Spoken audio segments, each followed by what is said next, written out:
We were very fortunate to have Dr. Smith join us today. He was a guest of mine probably 2 years ago, I'm thinking, but always brings a phenomenal wealth of information. And incredibly proud of what he has accomplished in the marketplace. And I know that is not an easy task, but he started the Surgery Centers of Oklahoma.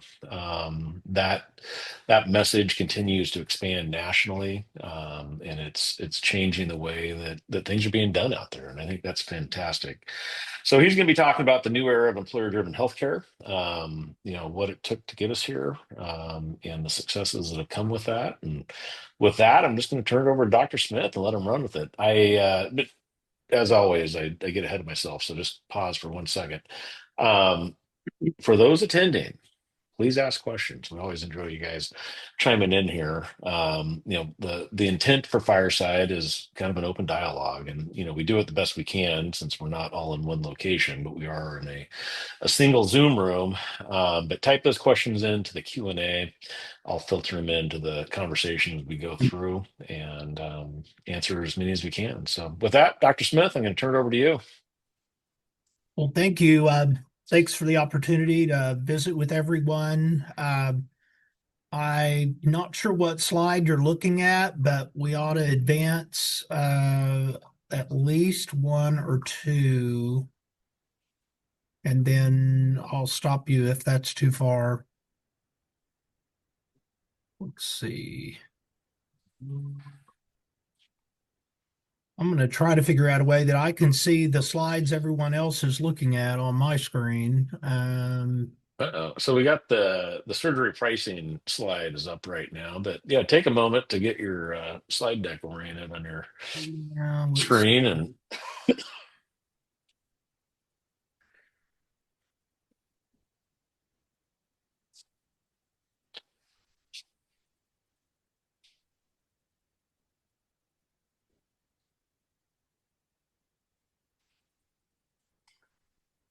Yeah, I am not seeing the slides on mine.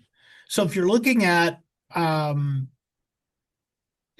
at the pricing screen, that's a good spot. You know what? I can look at the PowerPoint on my end. There we I go. can do my best librarian descriptive summary, and then you Oh, can. I've just pulled up my own PowerPoint. I can see it now. So, Okay. um, let's show initially just the screenshot, the picture of the Surgery Center of Oklahoma, the building in front. What I thought There we I'd go. do today is is describe direct contracting, um, and which is the key really for employer driven purchase of care in a reasonable, valued way. And I thought I'd do that by first providing some background, some of the lessons learned, some of the pitfalls, and talk a little bit about the future, what this looks like. My original title for this talk was Direct Contracting, a Victory Lap. And I I like this title better actually because while it's very appropriate to be optimistic, I think it's also important that we don't let our guard down and become complacent because there are definitely powers in the industry that would like to see direct contracting go the way of the dodo bird. So a little bit about me. I'm an anesthesiologist. Started practice in Oklahoma City in 1990. I was recruited to Oklahoma City primarily to perform cardiac anesthesia. The supply of anesthesiologists performing cardiac anesthesia in Oklahoma City was very scarce and it's a very short supply. And so when I finished my training, I came back to Oklahoma, where I was from, primarily to do that.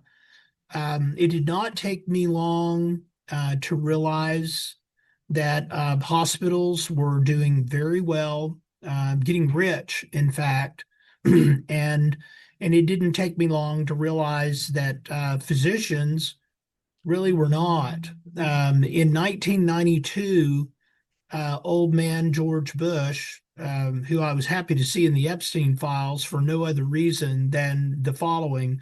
He signed the resource-based relative value scale, which I refer to as the Rosemary's Baby of healthcare.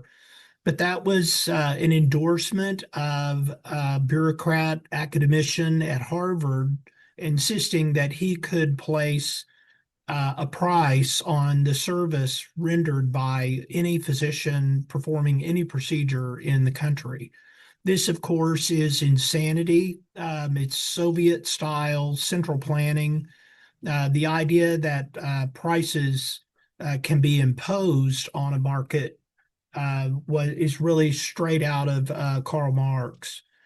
This was so disruptive to the industry, and it was particularly, and I believe intentionally disruptive of physicians like me that were hospital based. What I mean by that is physicians whose practice essentially is in the hospital, almost entirely radiologists, anesthesiologists, pathologists, and emergency room doctors. So the federal government, Medicare, thought that because we were hospital based, we were basically defenseless and they could do to our fees really whatever they wanted to do. And they did. So, to give you an example, in 1990, Medicare paid me as an anesthesiologist about $1,100 to perform the anesthesia for an open heart surgery. In 1992, after round one of George Bush's resource-based relative value scale pricing scheme, that payment was dropped to $550. 1 year later, not satisfied that they had devastated physician fees enough, they cut that in half. So the last open heart for which I provided anesthesia services in late 1990 or mid 1993, I was paid $285. I had fortunately read enough economics by then to know this was not personal. Prices are just signals in the marketplace. And this was a signal from Uncle Sam that this is what my service was worth. I decided to return a rational signal of my own, so I quit. I did not quit seeing Medicare patients. I just quit filing claims because I did not want to grant legitimacy to what was then and now a completely irrational, not legitimate pricing program. Medicare has no idea what prices should be, and they continue to impose their prices on the market. It's had an extremely distorting effect. What we found was the prices Medicare imposed on hospitals were making them even richer. We saw the administrative staff grow. We saw cranes in front of almost every hospital in Oklahoma City even building on to their so-called loss leaders, the emergency rooms. In the meantime, physician fees were being devastated because the BUCA carriers were following the lead of Medicare, and they became very aggressive in lowering physician fees. That's not the crazy part.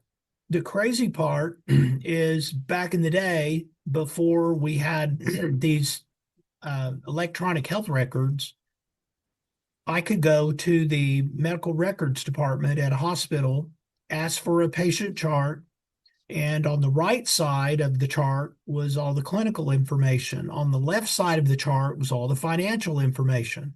So I could thumb through the chart and just see the extent to which hospitals were brutalizing patients to whom I was providing anesthesia services.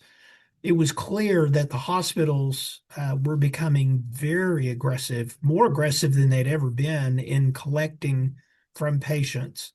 And I realized I was essentially an accessory to a financial crime, that I was actually enabling the financial destruction of patients that were in need of surgery.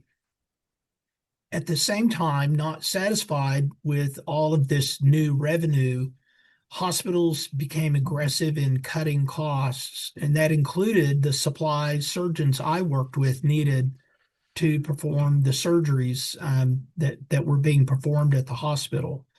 So we had patients that were being financially destroyed, surgeons very unhappy that they could not get the supplies that they needed to perform the services, anesthesiologists and surgeons whose fees were being devastated, but hospitals making a lot of money. This was our formula. This was what we took note of when we decided to walk away. So Dr. Stephen Lantier, another anesthesiologist and very like-minded, he and I, we walked out. We were done, and we decided the only way we could continue to practice medicine in a manner that we would characterize as mutually beneficial with the patients that we served was to own and control our own facility. So we opened in May of 1997, insanely almost 30 years ago now. And we started quoting bundled, all inclusive pricing over the phone within a couple of weeks. We had no idea how radical that was at the time. Looking back, I'm still astonished that we knew we were doing this, but we actually didn't understand the market well enough to know just how radical that was. The first case I remember quoting a price for was a young lady who needed a breast biopsy. She called and wanted to know how much we would charge her. I had no idea. I was really excited to get this call because our mission, really, when we opened the surgery center, was to, uh, render the highest quality care at a price people could afford, make sure they knew what they were going to pay us before they arrived, and also to never accept a dime of money from the government. We'd learned what an unreliable, abusive partner they were. So I didn't know the answer to her question, how much. So I put her on hold and I called the surgeon that I thought would do this case and do a good job. And I asked him how much he wanted. He had no idea. So I told him, pick a number or I'll pick one for you. And he said $500. I thought that was very reasonable. And so I hung up on him before he could change his mind. As an anesthesiologist, I basically bill for my time. That's not 100% true, but mostly true. So I had to decide on the spot, what is 30 minutes of my time worth? Because that's about as much time as I knew this procedure would require. From the surgery center end, I thought, well, why can't I price procedures at the surgery center on the facility side like a general contractor with a time and materials approach? So I kind of thought through that lens. That's how I should do it. I knew that supplies for this procedure would be minimal. It then occurred to me that this patient was going to want to know if they had cancer. So I called a pathologist friend and asked him how much he would want to look at this specimen. Of course, he had no idea. When I pressed him, he finally said, Medicare pays me $28. I'll take that. When I added it all up, I took her off hold. She was still on hold, miraculously. And I said, it'll be $1,900. And she said, for what? And I said, for everything. And she said, well, that's funny. The not-for-profit hospital down the street from you wanted $19,000 for the facility alone. After this case was performed, I kind of sharpened my pencil and looked very carefully at what we had spent and realized we'd made money. We'd made a profit on this case. And over time, we began to query patients that came to our facility and asked them, what was your next best price? What did the hospital tell you before you contacted us? And this 10-to-1 ratio remained pretty solid and has still remained pretty solid through the years. So that is really how we sharpened our teeth, uh, quoting prices over the phone. We'd have a patient call, how much for a tonsillectomy, how much for a gallbladder, how much for a cochlear implant, how much for a total knee. And I would put the prices together in the manner I've just described, and so we made a list. So we were very busy. I'm not just cardiac fellowship trained, but I'm pediatric fellowship trained, and so we did a lot of pediatric surgery, and I'd anesthetized along with my partner Steve Lantier, most of the children of the CEOs of big self-funded companies in Oklahoma City over the years, and we just had this great reputation. We took care of all the Division I athletes. In the beginning days, the Thunder players, just a phenomenal reputation in the community. But none of the insurance carriers would work with us. And that was very confusing. We did not understand that. We filed out of network claims, but we let patients know what they were going to owe us before they arrived. Um, we began to realize that we were quoting prices that were less, all inclusive prices that were less than the patient's in network deductible. And that's where a lot of our business came from. We did not realize what a powder keg was being created because we were um, we were really in jeopardizing the relationship between the carriers and their hospital pals. These in and out of network deductible discrepancies were present to direct patients away from us, and we were so affordable that that was not working. Well, we just continued to get busier and busier. We left the small facility where we started, built the facility we now occupy that's just large, beautiful, state of the art. And we opened in 2003 at our new location, debt free, which it turns out was fortuitous. About 2 years after we opened, the state insurance commissioner allowed the carriers to stack deductibles. This was downstream of some legislation that allowed them to do that. And many of you know what I'm talking about, but in case you don't, they essentially made it impossible for a patient to receive any out of network benefit until they had met their in network deductible. So patients had to meet their in network deductible and their out of network deductible before any benefit on their part was received. This was aimed directly at our facility and almost put us out of business. It put us financially out of reach of patients who could otherwise afford to come see us. I still didn't understand, why did the carriers hate us so much? Why do they not want to work with us? I mean, we're cheaper, we're better. Everybody in the city knew it. Everybody in the state knew it. But we were really a pain for the hospitals and the carriers and had no clue. Well, I decided it was time to do something about it. And so I thought, I'm going to call all of my buddies who run or own self-funded companies and ask them, how much are you paying for a tonsillectomy, an adenoidectomy, a total knee, a gallbladder, and get their prices, how much they're paying, and I'll beat it. Now, we had become self-funded at the surgery center at this point for the benefit of our employees and had a health plan. And I knew just by having a self-funded health plan a thing or two more than most physicians about how self-funded healthcare works. I knew I certainly had the sticker shock that the individual buyers who patronized our facility had.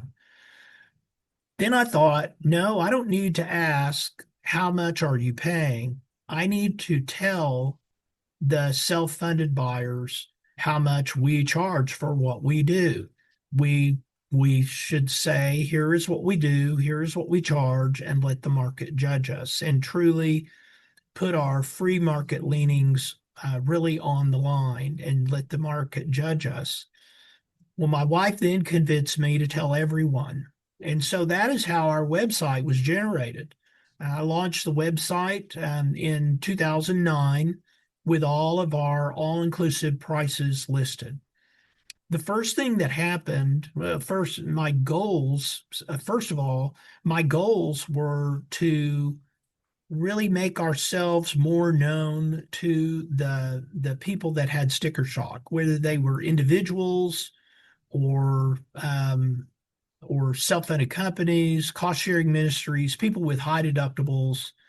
Um, let's see, you can go to that next slide, which just has the kind of the silhouette of the body, surgery pricing. That's our website. That's actually the old version of our website, but that's the screenshot that I had.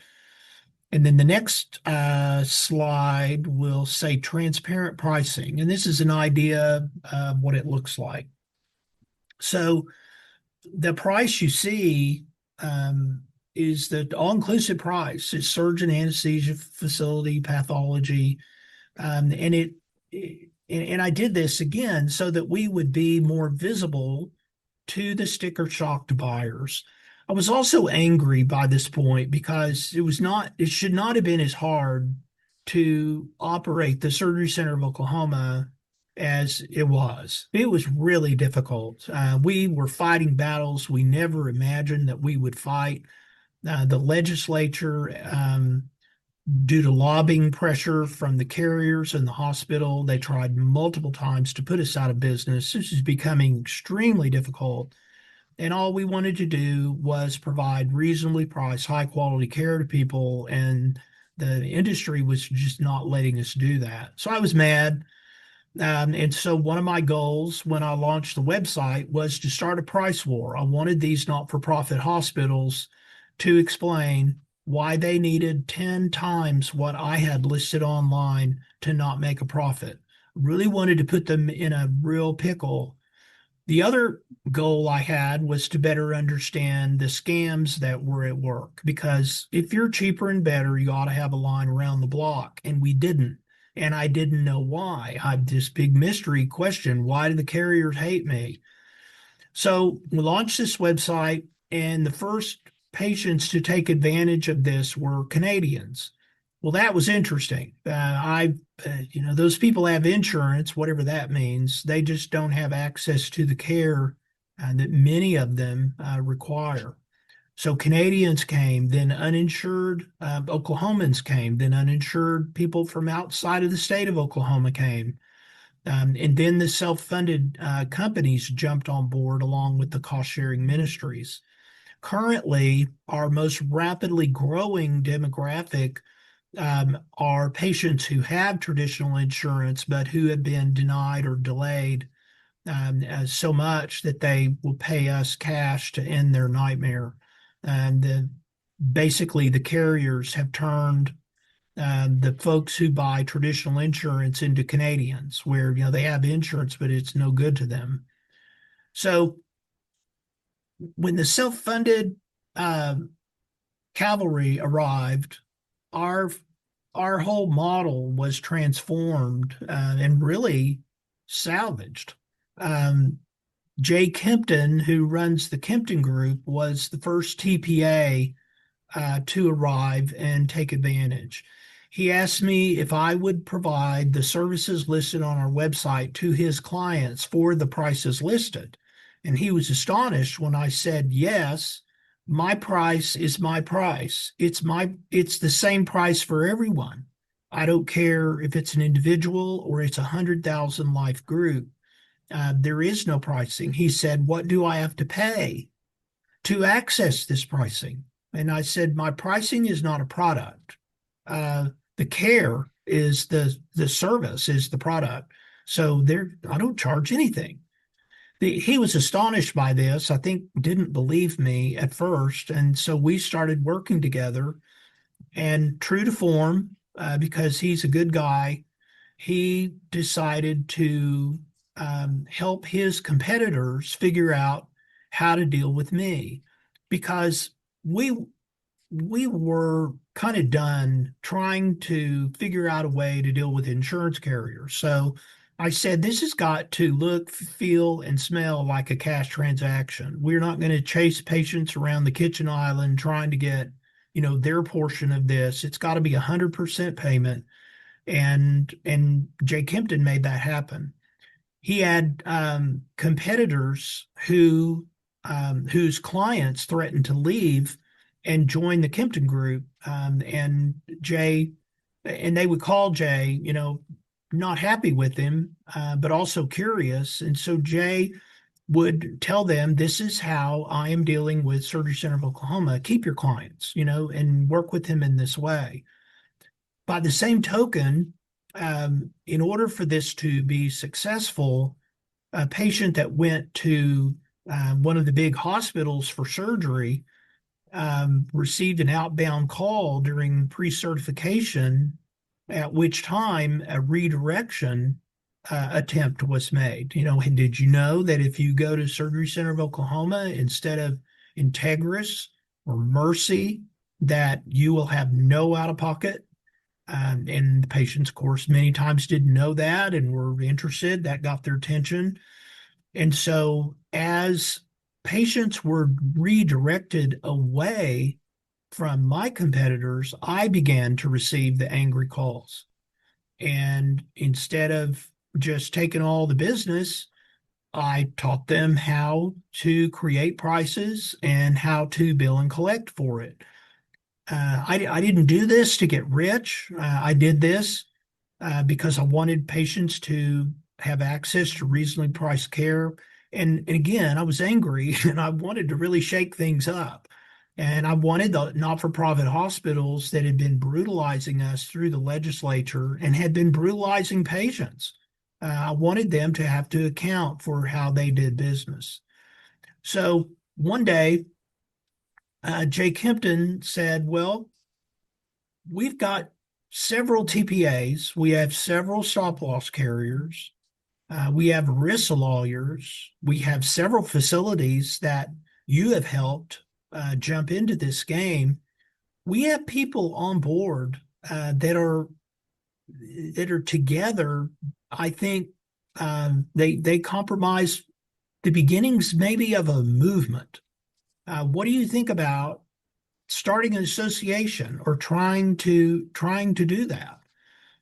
Well, I didn't think it would amount to much, but I was with him as well. Let's try this. So this was Jay's idea. We can go to that next slide. We started the Free Market Medical Association. This organization, some of you've heard of and probably belong to. This organization started in 2013 and is now huge. There are 37 state chapters now. That's been wildly successful. We've had Ron Paul and Steve Forbes as keynote speakers. We'll have our next meeting about a year from now. We're not really sure who the keynote's going to be, but we're working on that meeting already. Now, if you're not a member of the FMMA, I would encourage you to check that out. That may make sense for you. So this Free Market Medical Association formed with the idea that we would have pillars, we would have rules. People had to basically operate their business in an ethical way for them to become a member. And this is really what put employer-driven direct contracting on the map. Direct contracting really became a thing only after my website was launched, because prior to actually knowing pricing, there was no reason to assume that any kind of a direct contract for a given price would be of any use. So if you'll go to that next slide, the top of which says timeline.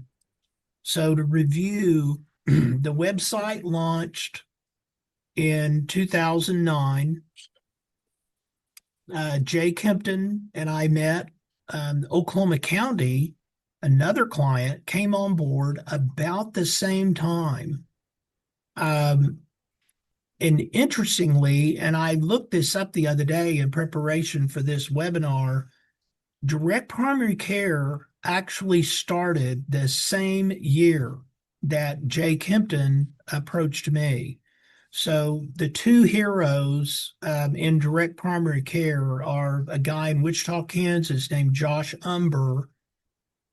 His company is called Atlas MD. And the other one is a guy in Sarasota, Florida named Dr. Lee Gross. And Lee's company is called Epiphany Healthcare. So direct primary care, as many of you are aware, is a way to sell primary care on a subscription basis. So the idea was to bring concierge care to the little guy. And the target was to price it on a monthly basis so that the fee was less than a cell phone charge. So I think there's still about 90 or $100 a month, and that gives the patient unlimited access to their own physician who will answer text messages and do FaceTime calls with them. So direct primary care started about the same time, and they began directing patients to facilities like mine. And then self-funded employers began to patronize the DPC world, and that really set things on fire when the direct primary care docs had access to large self-funded populations, and they were continuing to patronize facilities like mine that were willing to enter into a direct contract for a published price. About a year later, Jay Kempton and also some folks at a different TPA, the predecessor to HealthSmart, they were active in SPBA, and they got me on stage to tell the story pretty much that I just told you. Well, in the room, this was in Vegas. It was a huge conference. There were a lot of third-party administrators and risk lawyers in the stop loss carriers in the room, and that really set things on fire. I wound up talking to them and also to Saya, and then there became this interest in facilities that would enter into a direct contract, facilities that would not price gouge self-funded employers. This all came about because I think once the self-funded buyer crowd began to realize that it was possible to secure value, then they began to seek it very aggressively, even demand it from otherwise price gouging facilities, threatening them, of course, that if you won't enter into an arrangement with us that's mutually beneficial, then we're going to put our employees on a plane, fly them to Oklahoma City, and they can get their surgeries there. That's exactly what has happened. We now have contracts with hundreds of employers in 49 states, and they do just that. They will pay the travel and lodging for a patient and a companion, waive all of their out of pocket, and pay for their surgery at my facility or one of the copycats in the United States that have copied us. So this is it's an incredibly exciting time, but this is kind of the timeline. There was a lot of national media exposure that happened that helped this movement. I ended up on all the Fox talking head shows. And in 2013, as I show here, the FMMA started and is now very large. That we have a new executive director, Matt Ort. Matt has a book called "Don't Feed the Beast" that I recommend to all of you. It's a really great, concise way to review how health plans, I'm sorry, the carriers and the hospitals have routinely abused self-funded clients. It's a book I would recommend you could even give to your self-funded clients. So let's go to the next slide. So the necessary ingredients, what really has to come together for all this to work, you have to have independent physicians, and they have to be good at what they do. Um, there are some arrangements I've been able to forge with physicians who are hospital employees, but by and large, you have to have a physician talent pool, and they have to be independent. You also have to have motivated buyers. If the self-funded buyers are complacent and not, they don't have that streak of defiance that's required to really step away from the carriers and not worry about whether it's cordial at the country club anymore with the president of Blue Cross in their state, then it's not going to work. Now, you have to have independent, defiant buyers. You also have to have a regulatory environment that allows physician entrepreneurship. There are places where you can find small hospitals that are entrepreneurial, but for the most part, this movement on the care delivery side is driven by physician entrepreneurs. And these can't just be regular physician entrepreneurs. They got to be tough. They have to be ready to endure the most savage attacks from the industry, attacks that are so savage, it's hard really to even wrap their minds around. So they've got to be tough. Let's see. Let's go to the next slide. The biggest threats to this movement, even though it's just become huge, the federal government is always a threat. Anything they get near, they destroy. A senator asked me recently what he could do to help me, and I said, "You're scaring me." I mean, anytime the government says I'm coming to help you, I just you know, grab my car keys and run away as fast as I can. Um, so the biggest threats are the federal government. Um, there are also threats locally. There can be um, local or state legislative attacks on individual medical entrepreneurs. In the state of Oklahoma, the hospitals were successful in weaponizing the state health department against me. It got so bad at one point I had to sue them, and we won. I have their surrender framed on my wall, but that kind of stuff is exhausting, and it remains a threat. Also, a threat are brokers or consultants that are incentivized by the carriers. There are tiers, I understand, of commissions paid to consultants and brokers from the carriers. One, if it's fully insured, that's one a very high amount. If a company is self-funded but uses the carrier as their network, that's a smaller commission. And then if they allow carve-outs, bolt-ons, sort of arrangements, then that commission is even lower. So it is not in the interest of the average broker or consultant that receives payment from the carriers to facilitate direct contracting between self-funded buyers or their proxy and people like me.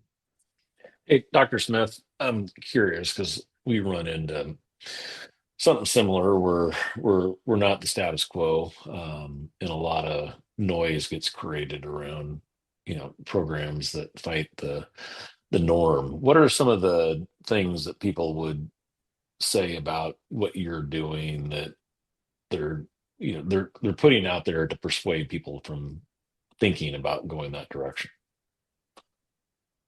You mean what are the naysayers? Yeah, What are their just arguments?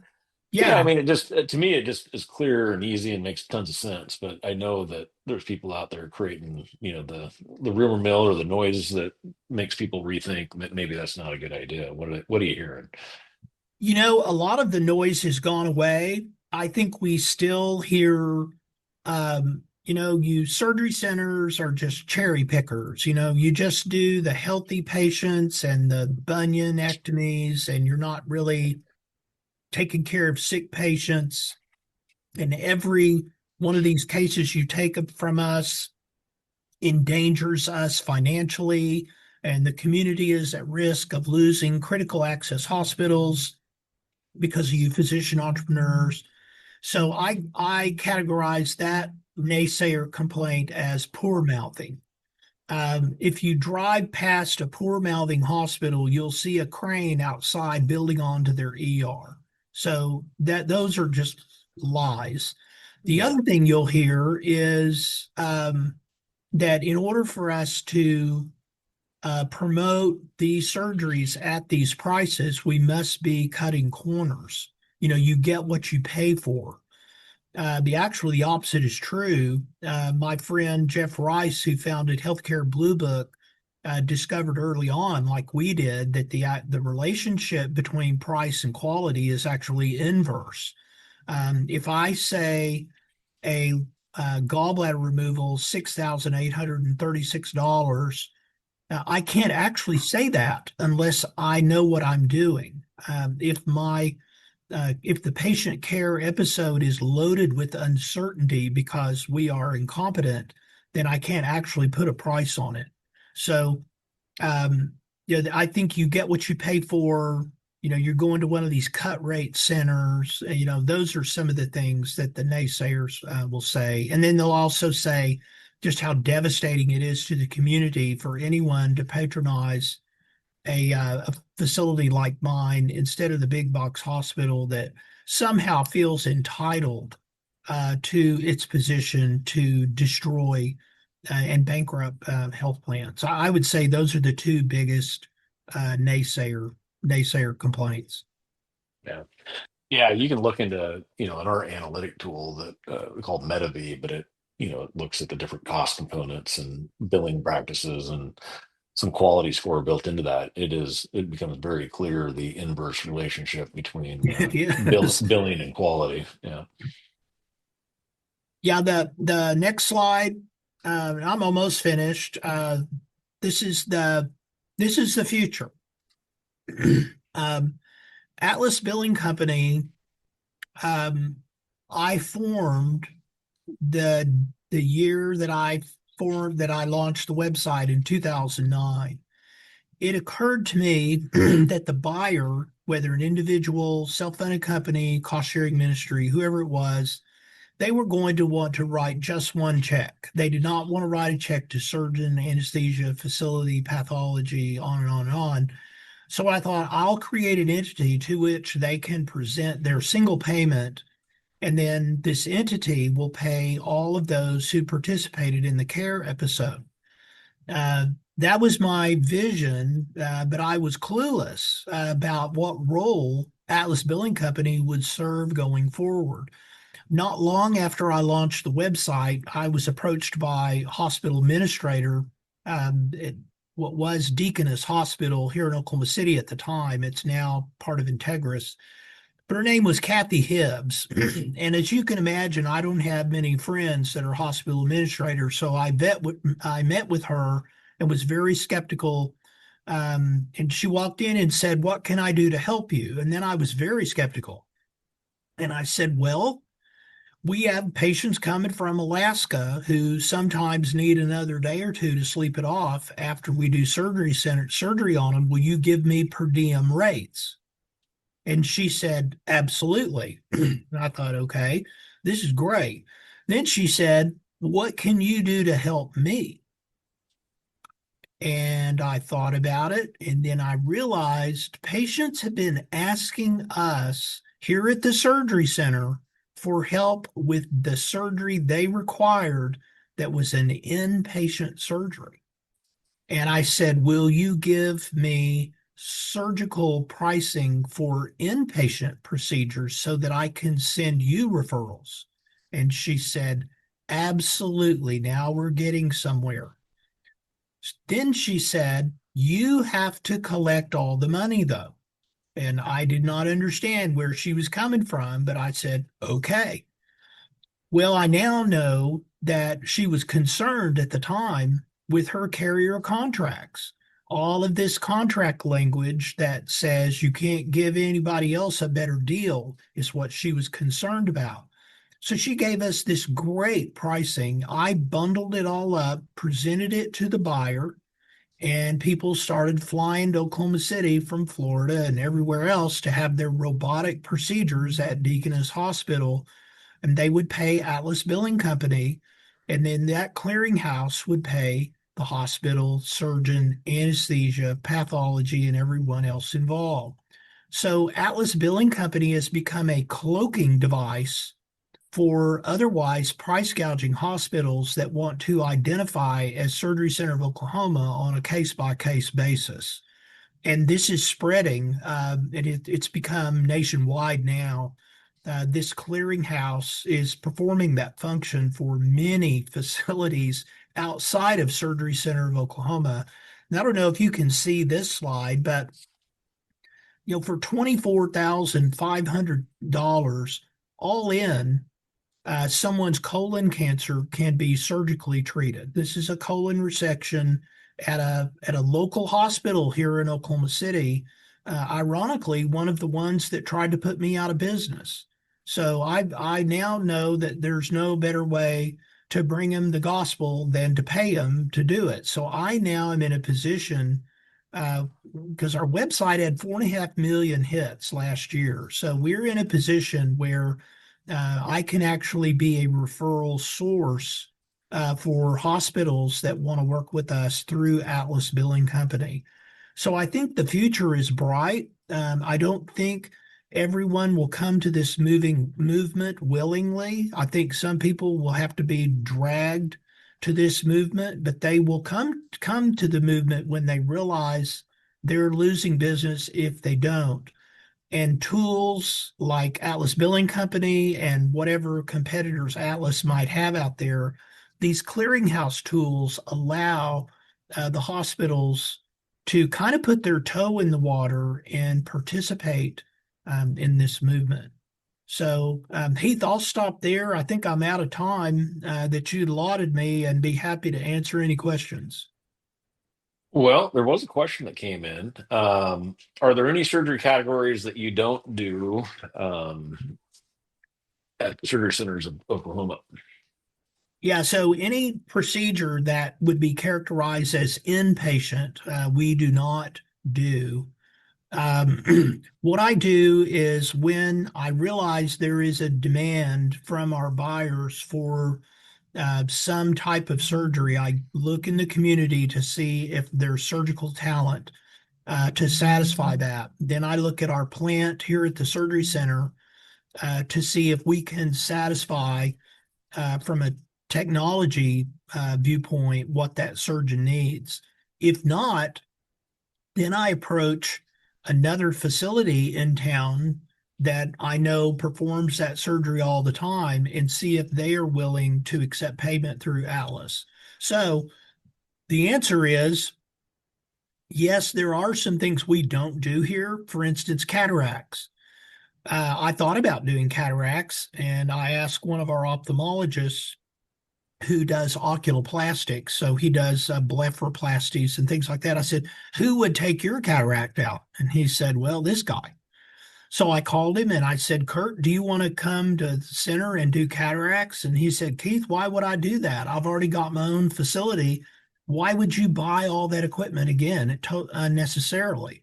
So the Surgery Center of Oklahoma buys cataract surgery from two other facilities in town that were already equipped. And so I did not have to come up with all the capital equipment in order to make that happen.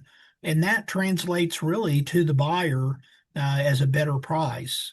So there we do orthopedics, urology, gynecology, oral maxillofacial surgery, ear, nose, and throat. We do all kinds of things at the surgery center. What we can't do here, or what I choose not to do here because of a lack of surgical talent, I kind of redirect and marshal those cases to other places that can do it. There are some types of surgery for which I do not believe there is a good talented pool here in Oklahoma City. So if you have, let's say you have a hip injury and you don't require a total hip, because we can do total hip replacements here and do them all the time and do them well. But if you've torn your labrum, which is something that happens in younger people, I send everyone to Chicago. There's a surgeon there who's the best in the world, And guess what? His prices are better than anyone's. So I send everyone to Chicago. If a woman has ovarian or uterine cancer, I send everyone to Kansas City. The surgeon there, I think, is the best in the world to handle that. So, what is not listed on the Surgery Center's website as a procedure we do, more than likely, is listed on the Atlas Billing Company website, as Atlas has their own. Okay. Um, kind of I guess, a selfish plug here, but I'm curious as to some of the different, network models or unbundled models where they're more accepting of utilizing a service like this. So, And the leading question is, I know that RBP, whether with 6 Degrees or somebody else, kind of gives you a chassis that opens up these possibilities. But I'm just curious how it and other models might play into it. yeah, so like I said, I'm self-funded at Surgery Center of Oklahoma, and we don't have a network. Um, People have joked with me that Atlas is my network because there's the only thing I can't buy service-wise through Atlas is burns and transplants, and I have a transplant connection. So uh, I don't like the networks. I don't like any of the networks. Uh, I just don't like any of them. And you know what? They don't like me because they want to reprice the claim and skim off the transaction. And they don't like me with my prices online. That's an opportunity foregone for the carriers. So I don't know of a network that really likes what we're doing. And so now I would say we're not even RBP.